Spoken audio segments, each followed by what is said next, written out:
Halo semua, kembali lagi di GP Media Channel bersama Kak Hafiz. Pada kesempatan kali ini kita kembali akan membahas soal prediksi SNBT 2024 untuk materi pengetahuan dan pemahaman umum.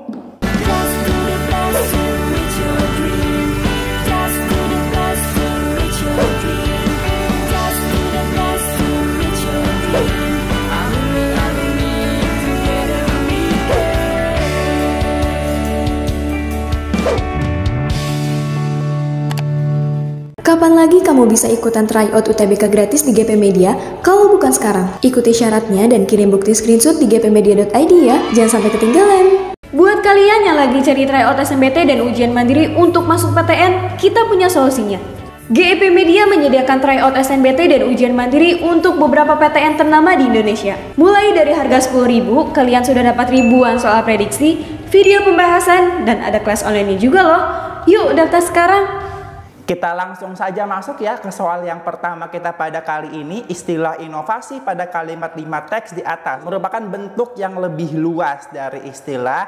Jadi kalau teman-teman, kalau inovasi ya itu kan dalam dunia penelitian ya, dia nggak mesti ada kebaruan, makanya dia lebih luas ya. Kalau misalkan kita membuat suatu penelitian, kita menambahkan sesuatu yang baru kepada suatu penelitian atau hasil yang udah ada, itu namanya tetap inovasi.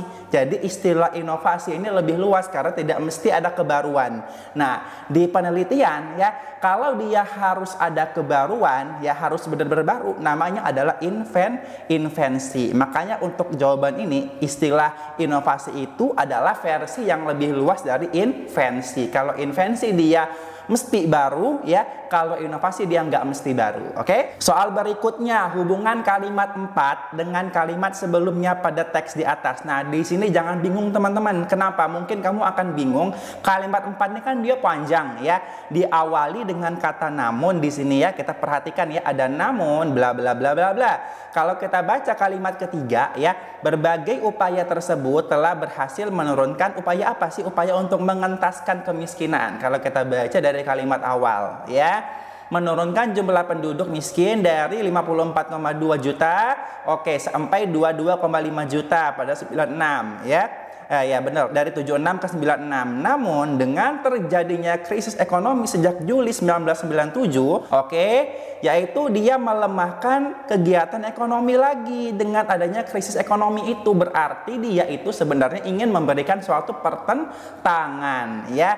Pertentangan diawali dengan kata namun ya. Jangan terdistrak oleh banyaknya kalimat 4 ini, mentang-mentang dia ada perincian di sini ya, masyarakat, ada koma, melemahnya ekonomi, memburuknya. Nah, ini sebenarnya tujuan utamanya bukan merincikan, tapi rinciannya itu adalah untuk mempertegas sifat dari pertentangan itu. Berarti kalau kita ditanya fungsi atau hubungannya apa, tetap pertentangan. Maka jawabannya adalah yang D. Oke, soal berikutnya, kalimat yang harus diperbaiki. Dari kalimat 1, kemiskinan merupakan masalah yang ditandai oleh berbagai hal, antara lain rendahnya kualitas hidup penduduk, terbatasnya kecukupan dan mutu pangan, terbatasnya dan rendahnya mutu layanan kesehatan, gizi anak, dan rendahnya mutu layanan pendidikan. Nggak ada masalah ya.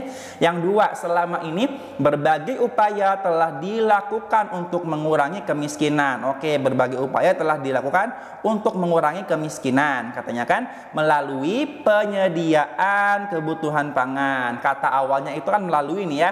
Setelah dia menggunakan kata melalui, maka setelahnya kan kalau ada list itu nggak boleh ada verbal lagi ya. Melalui penyediaan, melalui apa lagi? Melalui layanan kesehatan, Nah, yang selanjutnya nih yang masalah nih, melalui memperluas, nggak boleh ya. Harusnya dia nggak boleh menggunakan kata verbal lagi setelah kata melalui untuk konteks sebuah list ya. Maka di sini memperluas itu harusnya diganti dengan bentuk nomina. Mungkin bisa diganti dengan perluasan ya.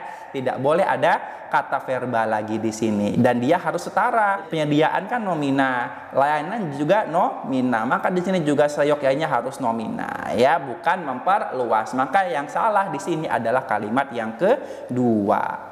Soal berikutnya, padanan yang tepat untuk kata mutu yang terdapat pada kalimat 1 satu teks di atas. Oke, kata mutu. Nah, ini ya. Kecukupan mutu pangan. Apa sih mutu pangan tuh artinya? Ya, kamu langsung tahu ya, mungkin sekali hap gitu ya, sekali pikir, oh mutu pangan tuh berarti kira-kira dia berkaitan dengan suatu kualitas ya, suatu nilai ukur dari pangan itu sendiri. Maka di sini kita langsung bisa menebak dengan tepat, jawabannya adalah kualitas pangan ya. Itulah padanan yang tepat untuk kata mutu pangan. Persediaan enggak, kuantitas kurang tepat, penyediaan enggak, pengadaan juga bukan. Mutu itu adalah kualitas atau nilai ukur terkait dengan baik buruknya suatu tertentu. Berarti kalau dia mutu pangan adalah nilai ukur terkait dengan baik buruknya suatu pangan. Oke? Nah, untuk latihan kalian silakan mengerjakan soal di atas dan seperti biasa diskusikan jawaban terbaiknya di kolom komentar. Sekian untuk video kali ini. Untuk melihat video-video berikutnya ya,